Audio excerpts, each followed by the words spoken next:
लागलं नाही हो स्वाभिमान काय असतो. स्वतः पाहिलं स्वाभिमानानं जगणं काय असतं. संभाजीराजांना आपण छावा म्हणतो साहेब. छावा कोणालाही म्हणत नाहीत, त्याच्यासाठी बाप सिंह असावा लागतो.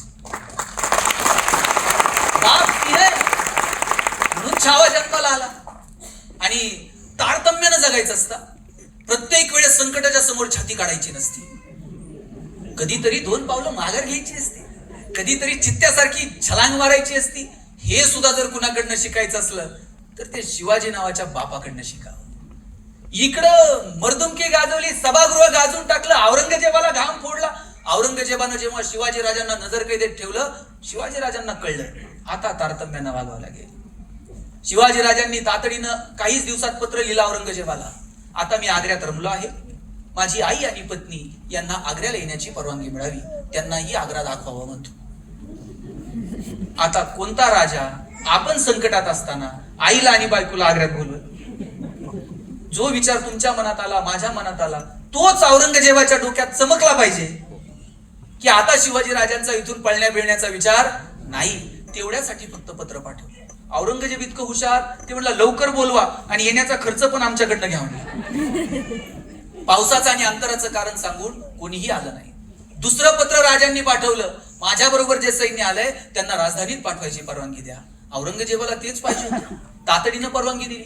5-10 सेवक फक्त उरले. आणि मग पुढचं प्रकरण तर तुम्हाला माहित आहे. शिवाजी राजे झोपून राहिले, आजारपण, मग पेटाऱ्यातून मिठाई वाटप. आणि एक दिवशी शिवाजी राजांच्या ऐवजी हिरोजी तिथं मदारी मेहतर पाय चेपत बसला. बाहेर आलेल्या हातात कडं घातलं. लोकांना वाटावं की शिवाजी राजे. औरंगजेबाच्या नाकावर टिचून शिवाजी महाराज आग्रा सोडून थेट राजधानीमध्ये गेले. आणि आता तुम्ही बाप म्हणून बापाचं काळीज बघा काय असतं. जाताना संभाजी राजांना मथुरेत ठेवलं. एक राजनीती म्हणून समजू शकतो की शक्य नाहीये दोघांनी सोबत जाणं, लगेच ओळखले जाऊ म्हणून एकानं पुढे एकानं मागे. राजनीती म्हणून ठीक आहे, एकानं पुढे जावं मग आम्ही येऊ. परत सांगतो मी साधा माणूस आहे.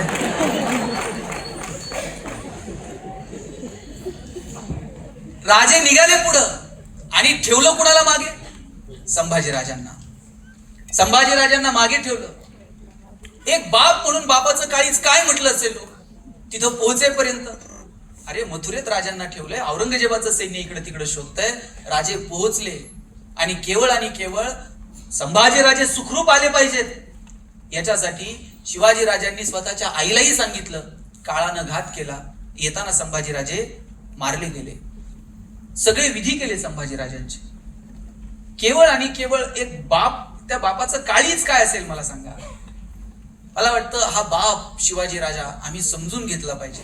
आम्ही राजा म्हणून समजून घेतलं हो, आम्ही प्रशासन एक राज्यकर्ता म्हणून शिवाजी राजांना समजून घेतलं, पण एक वडील म्हणून शिवाजी राजांच्या काळजाची काय झालं असेल. शहाजी राजे किती वर्ष शिवाजी राजांना सोडून राहावं लागलं. उगाच ही राज्य स्वराज्य उभी राहिली नाहीत. मला वाटतं एक बाप आणि एक मुलगा यातलं प्रेम आपण ओळखून घेतलं पाहिजे.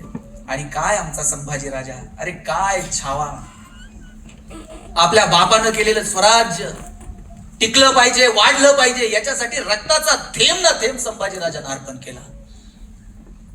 ज्या संभाजी राजांच्या डोक्यावर आयुष्यभर सह्याद्रीचा मुकुट होता, त्याच संभाजी राजाच्या डोक्यामध्ये विदूषकाची टोपी घातली पण आमच्या राजानं मान झुकवली नाही. ज्या संभाजी राजाच्या डोळ्यांना आयुष्यभर या सह्याद्रीचं सौंदर्य बघितलं, त्याच संभाजी राजाच्या डोळ्यामध्ये तप्त सळया सर्रावाज करत आत घुसल्या, डोळे घेऊन मागं पडल्या पण राजा मान झुकवत नाही. ज्या संभाजी राजाच्या कानानं आयुष्यभर या सह्याद्रीचं संगीत ऐकलं, त्याच संभाजी राजाच्या कानात तप्त शिसं ओतलं गेलं, राजानं मान झुकवली नाही. औरंगजेबाच्या समोर उभा आहे संभाजी राजा आणि औरंगजेबानं विचारलं, बोल संभा, हार किसकी और जीत किसकी? संभाजी राजे म्हणले, हार कोणाची जीत कोणाची काय विचारतोस? आमच्या हातातल्या बेड्या काढ. ज्या क्षणाला आमच्या हातातल्या बेड्या काढशील त्या क्षणाला संभाजी तोंडानं सांगणार नाही कुणाची हार आणि कुणाची जीत. संभाजीच्या हातातली समशेर सांगेल कुणाची हार कुणाची जीत. घरी गेल्यानंतर औरंगजेबानं डोळ्यात पाणी आणून सांगितलं बायकोला, कितना खुशकिस्मत है ये शिवा जिसने ऐसी औलाद पैदा की. अरे हेवा वाटला पाहिजे की काय पोरगा जन्माला आला तर त्याला बाप म्हणून घेण्यात मजा आहे. आणि असा जगला संभाजी राजा. शरीरामध्ये त्राण उरले नाहीत, रक्ताचा थेंब ना थेंब या भूमीसाठी अर्पण केला आणि आता शेवटचा श्वास जवळ आलाय. मगाशी जसं मी म्हटलं की पांडुरंगाच्या समोर जेव्हा ज्ञानोबा गेले आणि ज्ञानोबा म्हटले सर्व सुखाचे आगर बाप रुक्मा देवीवर, त्यावेळेस त्यांना त्यांचे आई वडील आठवले असतील. ज्या वेळेस लंका घेतली आणि तो विजय उत्सव साजरा करण्यासाठी प्रभू राम अयोध्येत आले, अयोध्येत येताना प्रभू रामाला राजा दशरथ आठवले असते. अगदी तसंच शेवटचा श्वास घेत असताना आणि थेंब ना थेंब या भूमीला अर्पण करत असताना मला खात्री आहे शंभू राजाला आबासाहेब आठवले असतील, आपला बाप आठवला असेल, राजा शिवाजी आठवले असतील. कदाचित संभाजी राजाच्या मुखातून हे शब्द आले असतील, आबा आता आम्ही शेवटचा श्वास घेत आहोत, येत आहोत तुम्हाला भेटायला. आबा ज्यावेळेस तुम्ही गेलात त्यावेळेस शेवटचा अग्नी द्यायला सुद्धा मला येता आलं नाही, पण आता हा तुमचा सर्जा तुम्हाला भेटायला येतोय शेवटचा. आबा शेवटचा श्वास घेत असताना मला सांगायचंय तुमच्या संभाजीनं एकही भगवा निशाण खाली पडू दिलं नाही. कर्नाटक आंध्रामध्ये घोडी घातली या संभाजीनं, शत्रूच्या छाताडावरती थैथया नाचला संभाजी. आबा गद्दारांनी गद्दारी केली म्हणून हा छावा पकडला गेला. संभाजी हसत हसत तुम्हाला भेटायला येतोय, पण आबा दुःख मात्र एक, औरंग्याचं मुंडकं कापून एकदा रायगडाच्या पायथ्याला पुरला असतं ना, हसत हसत आला असता हा छावा तुम्हाला भेटायला. श्वास ठेवला असेल शंभू राजांनी आणि भेट झाली असेल शिवाजी राजांची आणि संभाजी राजांची. आबासाहेबांनी आलिंगन दिलं असेल संभाजी राजांना आणि म्हटले असतील शिवाजी राजे, अरे शिवाजी राजाला शोभेल असा पराक्रम गाजवला शंभू राजे तुम्ही, या आम्ही स्वागत करत आहोत तुमचे. बापाला हेवा वाटावा असं कर्तृत्व पोरानं केलं पाहिजे. बापालाही वाटलं पाहिजे की अरे काय पोरानं कर्तृत्व केलं, असा हेवा वाटावा असं आपल्याला जगता आलं पाहिजे. आपल्या बापाला बाप माणूस म्हणून घेता यावं असं कर्तृत्व आपण गाजवलं पाहिजे. मला वाटतं तर आणि तर आम्हाला बाप समजला असं म्हणता येईल. मी किती उदाहरणं सांगू, किती बाप तुमच्या समोर मांडू.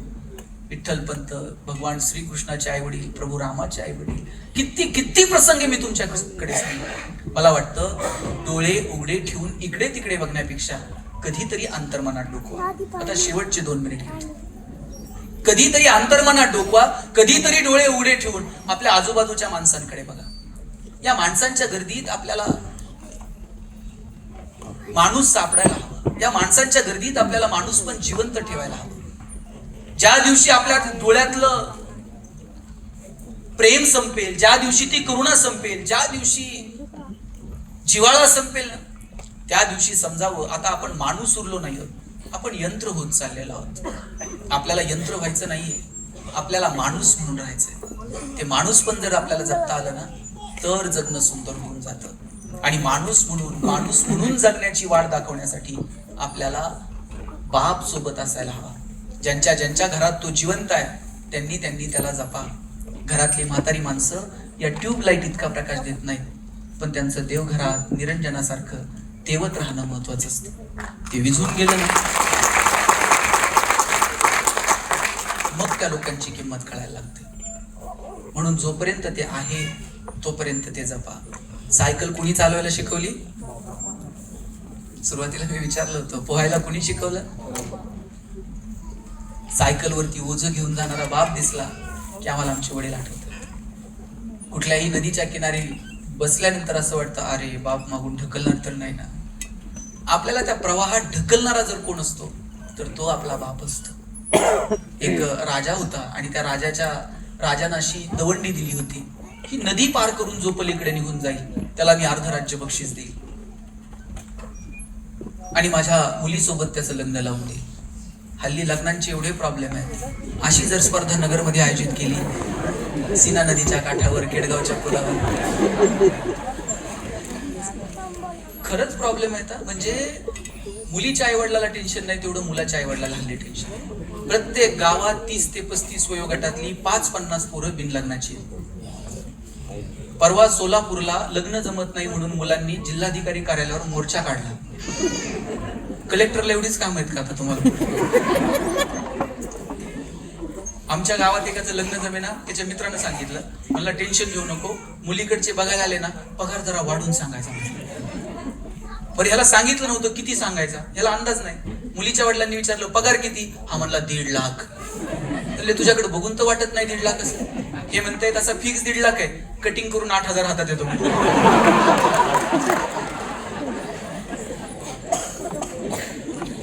किती दिवस आपण फसवणार? आणि पोरं असली हुशार आहेत ना, लग्न जमेपर्यंतच नोकरी करते, नंतर सोडून देते. मला सांगायचंय तुम्हाला की आपण आपल्या आई वडिलांना हेवा वाटेल असा बाप आपण जपला पाहिजे, त्यांना हेवा वाटेल आपण असं जगलं पाहिजे. तुम्ही कोणत्याही क्षेत्रात असा, त्या क्षेत्रातला बाप माणूस आपल्याला होता आलं पाहिजे. तुम्ही शिक्षक आहात, त्या महात्मा गांधींचं वाक्य आहे, अमर्याद क्षेत्रात मर्यादित काम करण्यापेक्षा मर्यादित क्षेत्रात अमर्याद काम करा. तुम्ही कोणत्याही क्षेत्रात असा, पण असं काम करायचं ना की तुम्ही त्या क्षेत्रातला बाप माणूस म्हणून ओळखले गेले पाहिजे. मी परवा शिक्षकांच्या एका कार्यक्रमात बोलत होतो. आता शेवटचे 2 मिनिट. चितळे मास्तर नावाचं एक प्रकरण आपण सगळ्यांनी पुलंचं वाचलं असेल, अभ्यासलं असेल. मला वाटतं ही बाप माणसं लेखकांनी, कलाकारांनी आपल्या समोर रंगवली. तुम्ही नटसम्राट बघितलं असेल. नटसम्राट मधला नाना पाटेकर जेव्हा त्या रंगमंचावर येतो आणि तो सांगतो की मी किती किती जणांची दुःख स्टेजवरती मांडली आणि ते रंगवत बसलो आणि लोक टाळ्या वाजवत गेली, पण माझ्या अंतर्मनातलं दुःख ओळखायला कुणीच असू नये. असं एखाद्या बापाला वाटू नये की अरे मी सगळ्या जगाचं दुःख गात राहिलो, पण माझं दुःख मात्र कोणाला कळलं नाही. त्यासाठी अंतर्मनात डोकवायचं. साहेब, आपल्याला माहित आहे, सगळ्यांना माहित आहे की बाहेर काहीच सापडत नाही शोधून, पण तरी सुद्धा आपण अंतर्मनात डोकवायचं घाबरतो. माणूस भेकड आहे, त्याला माहित आहे इथं नाही सापडलं तर तिथं बघ, नाही खेडगावात तर वाड्या पार, नाही तर माळीवाड्या, नाही तर पुढं.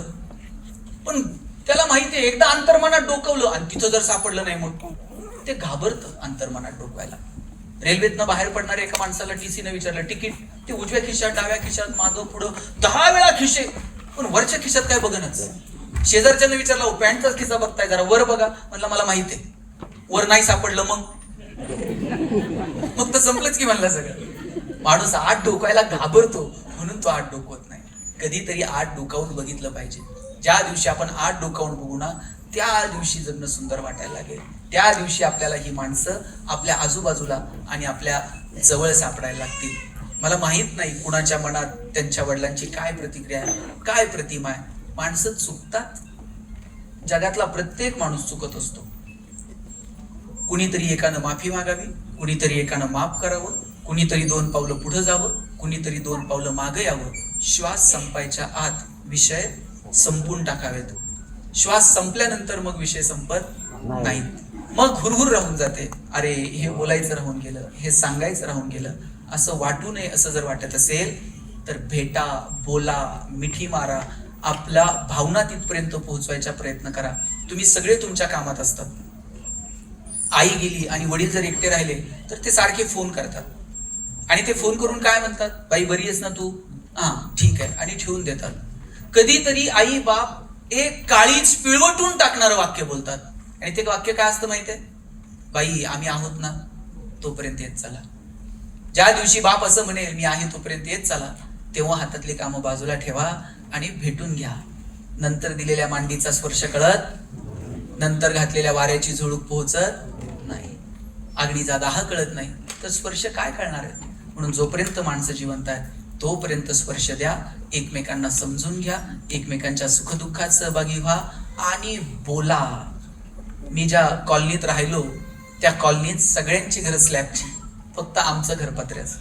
आई म्हणायची सगळ्यांची घरं स्लॅबची. मी म्हणायचो आपलंच पत्र्याचं का? आई म्हणायची तुझं घर पत्र्याचं आहे, तू नशिबवान आहेस. मी म्हटलं का? ती म्हणायची घर गरम व्हायला लागलं का तुला कळतं? उन्हाळा सुरू झाला. घर गळायला लागलं का तुला कळतं? पावसाळा सुरू झालाय. शेजारच्या स्लॅबच्या घरात उन्हाळा कळत नाही, पावसाळा कळत नाही. खास ऋतूंची ओळख व्हावी म्हणून भूगोल शिकवणाऱ्या तुझ्या बापानं असलं मॉडेल उभं केलं. लक्षात घ्या, बापाचं मोठेपण आईनच सांगायचं असतं. पोरांच्या देखत कधीच म्हणायचं नाही बाप बावळट आहे. ते कसं असलं तर म्हणायचं बापासारखं कर्तृत्व. गुणगान कौतुक करायचं. लक्षात घ्या, कौतुक हा एकमेव पर्याय माणसं सुधारवण्याचा. पोरग किती बावळट असलं ना, पाहुण्याचे देखत म्हणायचं दादा इतका हुशार आहे ना. दादा पाहुण्याच्याच पुढे पुस्तक घेऊन बसतंय का नाही बघा. आणि तुम्ही पाहुण्याच्या देखत म्हणून बघा दादा बावळट आहे, दादा बाहेर जात आहे, पाहुण्याच्या बुटात पाणी होतंय.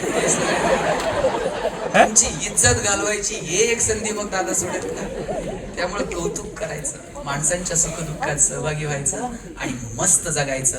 नगर बदलतंय असं मला आता वाटायला लागलंय आणि हे नगरचे बदल आपण सगळेजण स्वीकारू. या बदलांमध्ये आपण सगळेजण सहभागी होऊ. एवढ्याच या कार्यक्रमात